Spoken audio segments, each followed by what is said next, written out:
ప్రభునందు ప్రియ దేవుని జనాంగమా, మన ప్రభువును రక్షకుడైన యేసయ్య పరిశుద్ధ నామములో మీకు శుభములు తెలియజేయుచున్నాను. ప్రతి ఉదయం దేవునితోని ఆధ్యాత్మిక కార్యక్రమానికి మిమ్మల్ని ప్రేమతో ఆహ్వానిస్తూ ఉన్నాను. నేటి వాక్య ధ్యానముగా సామెతల గ్రంథము 8వ అధ్యాయము 12వ వచనము నుండి 21వ వచనం వరకు దేవుని వాక్యాన్ని చదువుకుని ధ్యానం చేసుకుందాం. జ్ఞానమును నేను చాతుర్యమును నాకు నివాసముగా చేసుకొని ఉన్నాను. సదుపాయములు తెలుసుకొనుట నా చేతనగును. యెహోవా యందు భయభక్తులు కలిగి ఉండుట చెడుతనమును అసహించుకొనుటయే. గర్వము, అహంకారము, దుర్మార్గత, కుటిలమైన మాటలు నాకు అసహ్యములు. ఆలోచన చెప్పుటయు లెస్సైన జ్ఞానమునిచ్చుటయు నా వశము.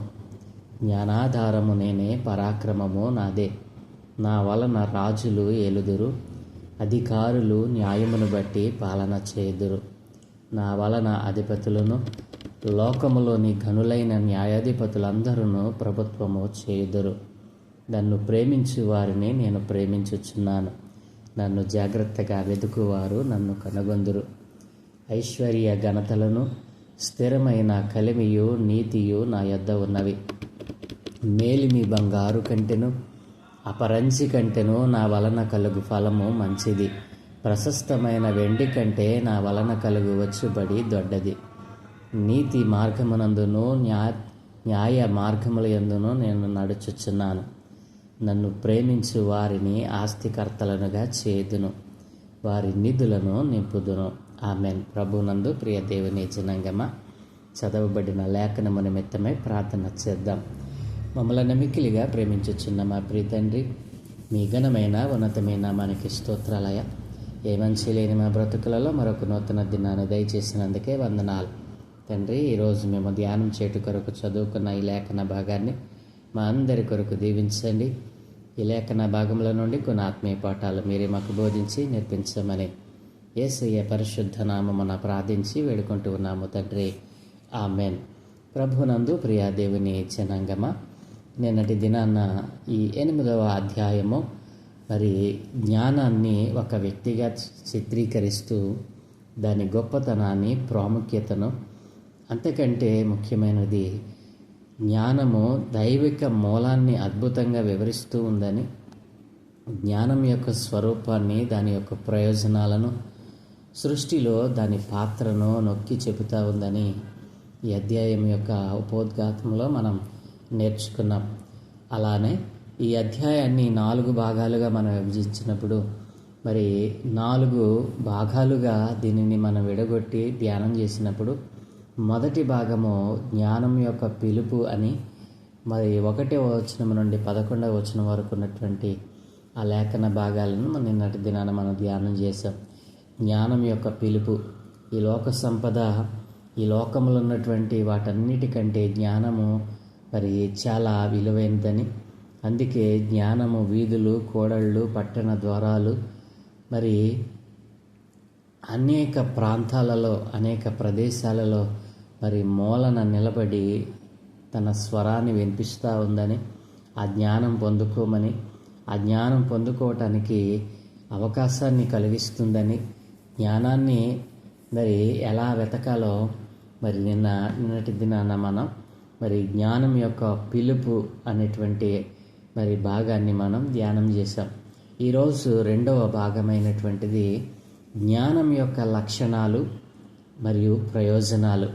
జ్ఞానం యొక్క లక్షణాలు ఎలా ఉంటాయి, ఆ జ్ఞానాన్ని పొందుకున్నటువంటి వారు దాని యొక్క ప్రయోజనాలను ఎలా పొందుకోగలరో, జ్ఞానం యొక్క లక్షణాలు, ప్రయోజనాలు ఈ 12వ వచనం నుండి 21వ వచనం వరకు మనం మరి చూడవచ్చును. ప్రియదేని పిల్లరా, ఇక 12వ వచనాన్ని మనం చదువుతూ ధ్యానం చేద్దాం. జ్ఞానమును నేను చాతుర్యమును నాకు నివాసముగా చేసుకొని ఉన్నాను. సదుపాయములు తెలుసుకొనుట నా చేతనగును అని ఇక్కడ జ్ఞానం యొక్క లక్షణాలు మరి తెలియజేస్తూ ఉన్నాడు. జ్ఞానం ఏం చేస్తుందట? చాతుర్యమును నివాసముగా చేసుకుంటుందంటండి. చాతుర్యము అని అంటే ఏమిటి? ఒక పని చేయాలని అంటే నైపుణ్యత మనం చూస్తాం. ఒక వ్యక్తిని పనికి పెట్టుకుంటే ఈ వ్యక్తి వలన ఈ పని అవుతుంది అని మనం ఎప్పుడు నమ్మగలం? ఆ వ్యక్తి ఆ పనిలో నైపుణ్యత కలిగిన వాడని మనం గ్రహించినప్పుడు.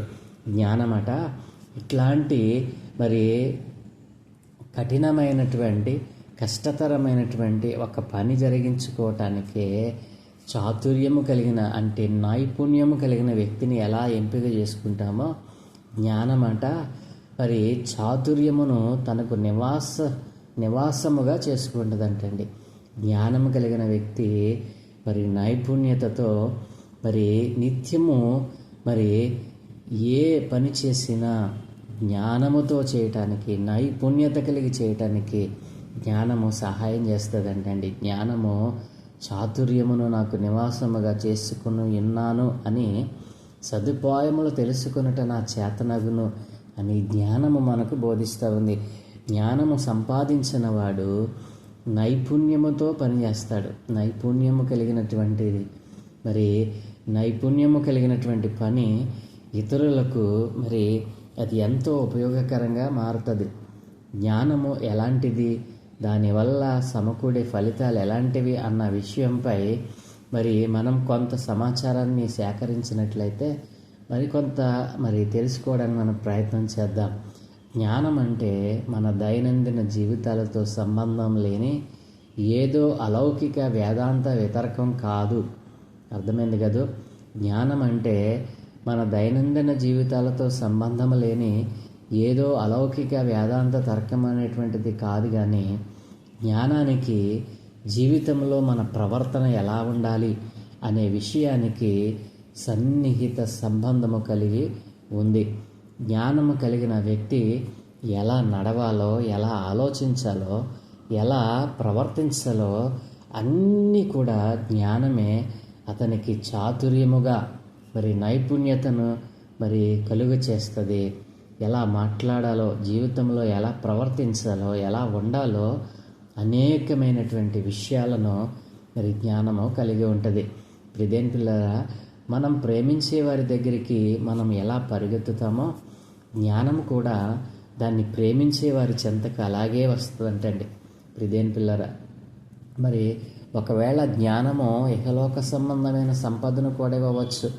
ఎప్పుడు మనము జ్ఞానమును హృదయపూర్వకంగా ఆహ్వానించినప్పుడు, జ్ఞానం యొక్క లక్షణాలను మనము దేవుని పాదాల దగ్గర మనం పొందుకున్నప్పుడు జ్ఞానము ఇహలోక సంబంధమైనటువంటి సంపదను కూడా ఇస్తుంది అని దేవుని వాక్యం సెలవిస్తూ ఉంది. 18-21 వచనాలు మనం చూస్తే అదే విషయాన్ని మనకు తెలియజేస్తూ ఉన్నాయి. కానీ అలాంటి సంపద కంటే, ఇహలోక సంపద కంటే మరింత శ్రేష్టమైన వాటిని జ్ఞానం నీకు అందిస్తుంది. ఏమిటి అవి అని మనం చూస్తే 19-20 వచనాల్లో మనం చూస్తే, ప్రియమైన పిల్లలారా, మేలిమి బంగారు కంటెను అపరంజి కంటెను నా వలన కలుగు ఫలము మంచిది. ప్రశస్తమైన వెండి కంటే నా వలన కలుగు వచ్చుబడి దొడ్డది. నీతి మార్గమునందును న్యాయ మార్గముల యందును నేను నడుచుచున్నాను అని ఇక్కడ భక్తుడు సెలవిస్తూ ఉన్నాడు. ప్రియమైన పిల్లలారా, జ్ఞానము వలన మనకు ఎన్ని ప్రయోజనాలు, జ్ఞానము ఎన్ని ప్రయోజనాలు మన కొరకు దాచి ఉంచిందో. జ్ఞానానికి మూలము ఎవరు? క్రీస్తే కదా. క్రీస్తు మన కొరకు ఎన్ని ఫలాలను, ఎన్ని ఆశీర్వాదాలు మన కొరకు దాచి ఉంచాడో. ఇహలోక సంబంధమైన సంపద కంటే మరింత శ్రేష్టమైన వాటిని జ్ఞానం ఇస్తుంది. నిజమైన జ్ఞానం ఉన్నవాళ్ళు పరలోకంలో ధనం కూడబెట్టుకుంటారు అని మత్తయి సువార్త 6వ అధ్యాయము 19-21 వచనాల్లో దేవుడు మాట్లాడుతూ అంటాడు, భూమి మీద మీ కొరకు ధనమును కూర్చుకొనవద్దు, ఇక్కడ చిమ్మెటయు తుప్పును తినివేయును, దొంగలు కన్నము వేసి దొంగిలెదరు. పరలోకమందు మీ కొరకు ధనమును కూర్చుకొనడి, అచ్చట చిమ్మెటైనను తుప్పైనను దాన్ని తినివేయదు, దొంగలు కన్నము వేసి దొంగిలరు. నీ ధనము ఎక్కడ ఉండునో అక్కడనే నీ హృదయము ఉండును అని దేవుడు, క్రీస్తు ప్రభుల వారు అక్కడ సెలవిచ్చారు. కాబట్టి ప్రియమైన పిల్లలారా, జ్ఞానము యొక్క ప్రయోజనాలు, జ్ఞానం యొక్క లక్షణాలు ఏంటో తెలుసా? జ్ఞానము ఈ లోకములో మనలను మరి ఒక ప్రత్యేకమైన వారిగా నిలబెడుతుంది. అంతేకాదు ఈ లోక సంబంధమైన సంపదను, సిరిని, మరి పేరును, ప్రఖ్యాతను తెచ్చిపెడుతుంది. అంతకంటే శ్రేష్టమైనది ఏంటో తెలుసా? దేవునితో మనలను సహవాసంలో మరి దేవునితో మనలను అంటుకడుతుంది ఇదేం పిల్లరా. కాబట్టి మరి అంతేకాదు జ్ఞానం ఏం చేస్తుందంటే యెహోవా యందు భయభక్తులు కలిగి ఉండుట మరి మనకు నేర్పిస్తుంది. యెహోవా యందు భయభక్తులు, దేవుని యందు భయభక్తులు కలిగి ఉన్నప్పుడు మనకి ఏమొస్తుంది? మరి జ్ఞానం వస్తుంది, వివేచన వస్తుంది, యథార్థత వస్తుంది, నీతి వస్తుంది. ఇన్ని మంచి లక్షణాలను జ్ఞానము మనకు అందిస్తూ ఉంది. దేవుని యందు భయభక్తులు ఎలా కలిగి ఉండాలో అది మనకు నేర్పిస్తుంది. జ్ఞానం యొక్క లక్షణాలు మన జీవితానికి ఎంతో ప్రయోజనకరమైనవి.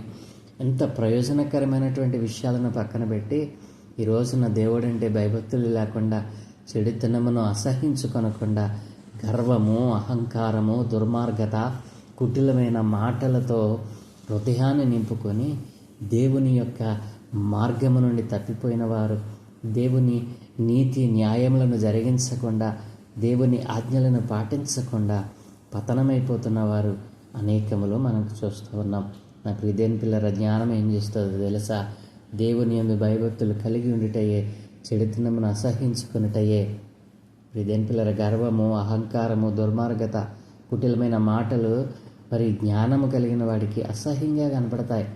ఎవడైతే అజ్ఞానిగా ఉంటాడో వాడు దేవుని యందు భయభక్తులు కలిగి ఉండడు, చెడుతనమును అసహించుకొనడు. ఎప్పుడు గర్వము, అహంకారము, దుర్మార్గత, కుటిలమైన మాటలు వాడి నోటి నుండా ఉంచుకొని దేవునికి మరి వ్యతిరేకమైన బ్రతుకుతూ ఉంటాడు. ఈ రోజున మనం చూస్తూ ఉన్నాం, దేవునికి, దేవుని వాక్యానికి, క్రీస్తు మాటకు వ్యతిరేకంగా లేస్తున్నవారు అనేక మంది. మరి సత్యాన్ని అసత్యంగా మార్చి మరి అనేకమైనటువంటి అబద్ధములు కల్పిస్తూ ఉన్నారు. ఈ లోకంలో మరి ఈ జ్ఞానము మరి పరిమితమని, ఈ జ్ఞానమే నన్ను గొప్పవాణిగా చేసిందని మిక్కటముగా విర్రవీగుతున్న వారు ఉన్నారు. చివరికి ఏంటో తెలుసా వారి పరిస్థితి? నా ప్రియ దేవుని పిల్లలారా, అలాంటి విర్రవీగేతనం నీలో గందా జాగ్రత్త. దేవుని యొక్క కనుచూపు నీ మీద ఉంది. మరి దేవుని యొక్క జ్ఞానాన్ని పొందుకున్నటువంటి వ్యక్తి దేవుని యందు భయభక్తులు కలిగి ఉండట నేర్చుకుంటాడు, చెడుతనమును అసహించుకుంటాడు, గర్వము, అహంకారం, దుర్మార్గత, కుటిలమైన మాటలు రాకుండా తను భద్రపరుచుకుంటాడు. మరి దుర్మార్గము, గర్వము, కాపట్యం ఇవంటే దేవునికి అసహ్యం గనుక, అవి మనిషిని పాడు చేస్తాయి గనుక జ్ఞానానికి ఇవంటే అసహ్యం అంటండి. జ్ఞానం యొక్క లక్షణాలు ఎంత ఉన్నతమైనవిగా కనబడతా ఉన్నాయో. జ్ఞానం కలిగిన వాడిలో దుర్మార్గత ఉండదు, జ్ఞానం కలిగిన వాడిలో గర్వం ఉండదు, జ్ఞానము సంపాదించిన వానిలో కపటం ఉండదు, జ్ఞానము సంపాదించిన వానిలో మరి కుటిలమైనటువంటి మాటలు, అహంకారము, గర్వము, మరి ఇవన్నీ కూడా చెడుతనము, వీటన్నిటిని కూడా విడిచిపెట్టేటట్లుగా చేస్తుంది దేవుని యొక్క జ్ఞానం. దేవుడే జ్ఞానానికి మూలం. మరి క్రీస్తు ప్రభుల వారు కూడా మనకు జ్ఞానమును, వివేకమును అనుగ్రహించడానికి ఆయన నిత్యము మనలను కాపాడుతూ ఉన్నాడు. మరి ఆలోచన చెప్పుటయు, లెస్సైన జ్ఞానమునిచ్చుటయు నా వశము, జ్ఞానాధారము నేనే, పరాక్రమము నాదే. ఇది క్రీస్తు ప్రభుల వారు మాట్లాడుతున్నట్లుగా లేదు. నా ప్రియదేని పిల్లరా, జ్ఞానాధారము నేనే అని ఎవరు చెప్పగలుగుతారు? మరి ఆ అధికారం కలిగినటువంటి సర్వశక్తుడైన క్రీస్తు ప్రభుల వారే. కాబట్టి జ్ఞానం యొక్క లక్షణాలు ఏంటో తెలుసా? మరి ఆలోచన చెప్తుంది. మరి లెస్సైన జ్ఞానం అంటే దీనికి మించినటువంటి జ్ఞానము వేరొకటి ఈ లోకంలో లేనటువంటి జ్ఞానాన్ని ఇస్తుంది. ఇదేని పిల్లరా, పరాక్రమము నాదే అంటుంది. జ్ఞానం కలిగిన వాడు పరాక్రమవంతుడు అవుతాడు.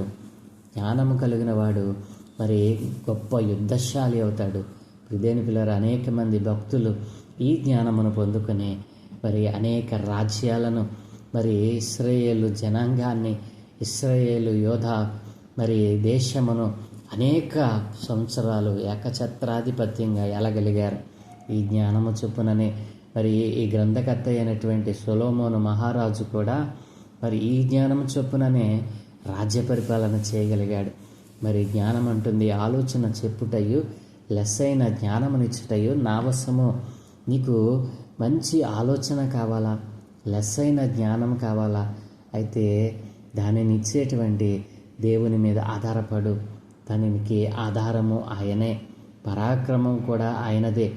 నువ్వు ఒకవేళ నా జ్ఞానం చొప్పున నేను పరాక్రమవంతుడనయ్యాను, నా జ్ఞానం చొప్పునే నేను యుద్ధాన్ని జయించాను అనుకున్నవారు చాలామంది మరి మధ్యలోనే రాలిపోయారు. నా ప్రియదేని పిల్లరా, మరి పరాక్రమమైన ఆలోచన చెప్పుటలో, జ్ఞానము నిచ్చుటలో అన్నిటికీ ఆధారము క్రీస్తే. ప్రియదేని పిల్లరా, మరి అదే జ్ఞానం అంటుంది కదా, నా వలన రాజులు ఏలుదురు, అధికారులు న్యాయమును బట్టి పాలన చేదురు. ఈ రోజున భౌతిక సంబంధమైన మన మీద ఏలుబడి చేసేటువంటి నాయకులు, ప్రజాప్రతినిధులు మనం చూస్తే వారు అనుకుంటారు కదా, ఇది నా డబ్బు వలన, నేను పంచిపెట్టినటువంటి నా ధనము వలన ఇది నాకు దక్కింది అనుకుంటారు. కానీ ఈ లోకంలో రాజులైన, అధికారులైన, మరి ప్రధానమంత్రులైన, ముఖ్యమంత్రులైన ఎవరైనా సరే ఆయన వలననే ఆ అధికారం వారు పొందుకున్నారని దేవుని వాక్యం సెలవిస్తూ ఉంది. ఆయన అధికారం ఇవ్వకపోతే, ఆయన యొక్క చిత్తం కాకపోతే ఎవ్వరికి ఏ అధికారం కూడా రానే రాదు. వారి ధనమును బట్టో, వారికి ఉన్న జ్ఞానాన్ని బట్టో మరి హృదయం పిల్లరా వారు ఆ అధికారాన్ని పొందుకోలేదు. ఈ విషయం వారికి తెలియదు. ఎందుకంటే నిత్యుడైన, సత్యవంతుడైన, నిజమైన దేవుడు క్రీస్తే అని వారు ఎరగలేదు కాబట్టి. హృదయం పిల్లరా వారు అనుకుంటారు, వారికి ఉన్నటువంటి ధనమును బట్టి, వారికి ఉన్న జ్ఞానాన్ని బట్టో, వారికి ఉన్న పలుకుబడిని బట్టో మరి నాకు ఇది వచ్చింది అని వారు విర్రవీగుతూ ఉంటారు. కానీ దేవుడు మధ్యలోనే వారిని తొలగిస్తూ ఉంటాడు. హృదయం పిల్లలు చాలామంది ఇలా విర్రవీగి పతనమైన వారు మనం చాలామందిని చూడవచ్చును. మరి జ్ఞానం అంటుంది కదా, నా వలన అధిపతులను, లోకములోని గనులైన న్యాయాధిపతులందరూ ప్రభుత్వము చేదురు. దేవుని జ్ఞానము వలననే ఈ లోకంలోని ప్రభుత్వములైన, రాజులైన పరిపాలన చేయగలుగుతూ ఉన్నారు. మరి ఆయన వలన కలిగిన అధికారములో లోబడి ఉన్నటువంటి వారు, ఆయన వలన కలిగిన అధికారము వలన, ఆయన వలన కలిగిన అధికారముతో లోకములోని గనులైన న్యాయాధిపతులందరూ కూడా దేవుని జ్ఞానము చేత ఆయనే మరి ప్రభుత్వం చేయిస్తూ ఉన్నాడు. ఈ విషయాన్ని గమనించక చాలామంది తమ జ్ఞానాన్ని ఆధారం చేసుకొని ఇది నా జ్ఞానము, నా యొక్క కృషి అనుకుంటారు. కానీ అది దేవుని యొక్క అధికారం వలననే మరి జరిగింది అని, ఆయన అధికారం వలననే ప్రభుత్వాలు చేస్తూ ఉన్నారని వారు గ్రహింపలేకుండా ఉన్నారు. చాలామంది ఎలాగుననే చాలామంది రాజులు మరి వారి రాజ్యాలను కోల్పోవడానికి కారణం ఈ అజ్ఞానము వలననే. దేని పిల్లారా, మరి 17వ వచనం అంటాడు కదా, నన్ను ప్రేమించు వారిని నేను ప్రేమించుచున్నాను, నన్ను జాగ్రత్తగా వెదుకువారు నన్ను కనుగొంటారు. ఈ లోకంలో చాలామంది దేవుని నామాన్ని ఎరిగిన వారు ఉన్నారు. వారందరికీ దేవుడు ఇస్తున్నటువంటి వాగ్దానం ఏంటో తెలుసా? ఆయన ప్రేమిస్తే ఆయన ప్రేమిస్తానంటున్నాడు. నన్ను ప్రేమించే వారిని నేను ప్రేమిస్తాను, నన్ను జాగ్రత్తగా వెదుకువారు నన్ను కనుగొంటారు. హృదయం పిల్లరా, మత్తయి సువార్త 7వ అధ్యాయం 7 నుండి 11 వచనాల్లో దేవుడు ఏమన్నాడు? నన్ను వెదకుడి నేను దొరుకుతాను అన్నాడు. హృదయం పిల్లరా, అడుగుడి మీకు ఇయ్యబడును, వెదకుడి మీకు దొరుకును, తట్టుడి మీకు తీయబడును అన్నాడు. అడుగు ప్రతివాడును పొందును, వెదకువానికి దొరుకును, తట్టువానికి తీయబడుతుంది అని దేవుడు పరలోకమందున్నటువంటి మరి దైవిక విషయాలను బోధిస్తూ ఆయన మాట్లాడుతూ అంటాడు. ఎంత విలువైన దాన్ని మరి ప్రయత్నిస్తే లభ్యమయ్యే దాన్ని చిత్తశుద్ధితో వెతికి సంపాదించుకోవాలి. మరి సంపాదించుకోవాల్సినటువంటి వారు ఏం చేస్తున్నారో తెలుసా? ఆ ప్రేమను విడిచిపెట్టి, ఆయన యొక్క జ్ఞానాన్ని విడిచిపెట్టి లోకమును దాని ఆశలతో గతించిపోతూ ఉన్నారు. నా ప్రియదేని పిల్లరా, జ్ఞానాన్ని ప్రేమించినప్పుడు, ఆయనను జాగ్రత్తగా, ఆ జ్ఞానాన్ని జాగ్రత్తగా వెతికినప్పుడు మనకి ఏ ప్రయోజనం కలుగుతుంది? 18వ వచనం, ఐశ్వర్య ఘనతలను స్థిరమైన కలిమియు నీతియు నా యొద్ద ఉన్నవి అని జ్ఞానము ఘోషిస్తూ ఉంది. ఐశ్వర్య ఘనత వస్తుంది. ఐశ్వర్య ఘనత. దేని పిల్లలారా, ఈ లోకంలో దేనికోసం మానవుడు ప్రయత్నిస్తూ ఉన్నాడు? ఐశ్వర్య ఘనత కోసం. ఐశ్వర్యము ఘనత రెండూ కావాలని ఈ రోజున మానవుడు లేచినది మొదలు పడుకునేంత వరకు ఎంతో ప్రయాసపడతా ఉన్నాడు. కానీ ఒక చిన్న పని చేస్తే చాలు, ఆయనను ప్రేమిస్తే చాలు, వీటిని మనకు దేవుడు అనుగ్రహిస్తానంటున్నాడు. ఆయన ప్రేమలో స్వార్థం లేదు. ఆయన ప్రేమలో మరి ఎక్కువ తక్కువలు లేవు. ఇదేం పిల్లరా, ఆయన ప్రేమించే వారందరినీ ఆయన ప్రేమిస్తూ ఉన్నాడు. ఆయన జాగ్రత్తగా వెతికే వారికి ఆయన దొరుకుతానంటున్నాడు. అలాంటి వారికి దేవుడు ఏమిస్తాడంట? ఐశ్వర్యమును ఘనతలను. దేవుడు డబ్బుకు డబ్బు ఇస్తాడు, అంతేకాదు ఘనతని కూడా నీకు తెస్తాడు. అంతేకాదు ఈ లోకంలో మరి తన కోసము, తన కుటుంబం కోసము మరి ధనాన్ని సమకూర్చుకుంటాడు. కానీ దేవునిని ప్రేమించే వారికి ఆయన ఏమిస్తాడట? మరి స్థిరమైన కలిమి. అంటే ఏమిటి? దాని అర్థం, పరలోకమందు మీ కొరకు ధనము సమకూర్చుకొనడి అని దేవుడు చెప్పినటువంటి మాటను ఇక్కడ మనం జ్ఞాపకం చేసుకుంటే, స్థిరమైన కలిమి నీకు ఎక్కడ దొరుకుతుంది అని అంటే ఆయన పాదాల దగ్గరే, ఆయన దగ్గరే నీకు అది దొరుకుతుంది. ఆ స్థిరమైన కలిమి ఇహలోక సంబంధమైనది కాదండి, అది పర సంబంధమైనటువంటి విషయము. నా ప్రియమైన పిల్లరా, స్థిరమైన కలిమి నీతి ఆయన దగ్గర దొరుకుతుందంటే, ఎవరైతే ఆయన ప్రేమిస్తారో, ఆయన ప్రేమించటం అంటే జ్ఞానాన్ని సంపాదించుకోవడమే. ఆయనను ప్రేమిస్తామంటే మరి విజ్ఞానాన్ని పొందుకోవడమే. ఆయనను ప్రేమించటం అంటే యథార్థత, భక్తి, విశ్వాస్యతను సంపాదించుకోవడమే. కాబట్టి అలాంటి వారికి దేవుడు ఏమిస్తాడంటే ఐశ్వర్యమునిస్తాడు, ఘనతనిస్తాడు. అంతేకాదు స్థిరమైన కలిమి, పరసంబంధమైనటువంటి ధనముతో నిన్ను అలంకరింపజేస్తాడు. అంతేకాదు నీతి, న్యాయములు ఆయన దగ్గర మనకు దొరుకుతాయి. మరి అంటాడు కదా మరొకటి 19వ వచనం మనం చూస్తే, మేలిమి బంగారు కంటెను అపరంజి కంటెను నా వలన కలుగు ఫలము మంచిది అంటున్నాడు. ఇహలోక సంబంధమైన ఈ మేలిమి బంగారు వెండి కంటే నా వలన కలుగు ఫలము మంచిది. ఎప్పుడు ఆయనను ప్రేమించినప్పుడు, ఆయన జ్ఞానాన్ని పొందుకున్నప్పుడు, ఆయన జ్ఞానమును మనకు ఉచితముగా అనుగ్రహిస్తూ ఉన్నప్పుడు, దాన్ని పొందుకున్న వారికి ఇదేం పిల్లరా, మంచి ఫలమును ఆయన దయచేస్తానంటున్నాడు. ప్రశస్తమైన వెండి కంటే నా వలన కలుగు వచ్చుబడి దొడ్డది అని అంటే ఇక దానికంటే శ్రేష్టమైనది ఈ లోకములు ఏది లేనే లేదు. నా ప్రియదేని పిల్లరా, మేలిమి బంగారు కంటెను అపరంజి కంటెను నా వలన కలుగు ఫలము మంచిది. ప్రశస్తమైన వెండి కంటే నా వలన కలుగు వచ్చుబడి దొడ్డది. ప్రియదేని పిల్లరా, నీతి మార్గమునందును న్యాయ మార్గములందును నేను నడుచుచున్నాను. నన్ను ప్రేమించి వారిని ఆస్తికర్తలనుగా చేయుదును, వారి నిధులను నింపుదును. ఎంత గొప్ప వాగ్దానముతో దేవుడు మనల్ని హెచ్చరిస్తూ ఉన్నాడు. ఇదేం పిల్లరా, జ్ఞానం యొక్క లక్షణాలు, ప్రయోజనాలు ఎంత ఉన్నతముగా మనకు మరి దేవుడు వివరింపజేస్తూ ఉన్నాడో. ఇదేం పిల్లరా, నన్ను ప్రేమించు వారిని ఆస్తికర్తలుగా చేస్తానంటున్నాడు. నన్ను ప్రేమించటం అంటే క్రీస్తు ప్రభువుల వారిని ప్రేమిస్తే మనకేమొస్తుంది? జ్ఞానం వస్తుంది. జ్ఞానం వలన మనకి ఏమిస్తానంటున్నాడు? ఐశ్వర్యం ఇస్తానంటున్నాడు, ఘనతనిస్తానంటున్నాడు, స్థిరమైన మరి కలిమిని మనకి ఇస్తానంటున్నాడు. అంతేకాదు నీతిని మనకు అనుగ్రహిస్తానంటున్నాడు.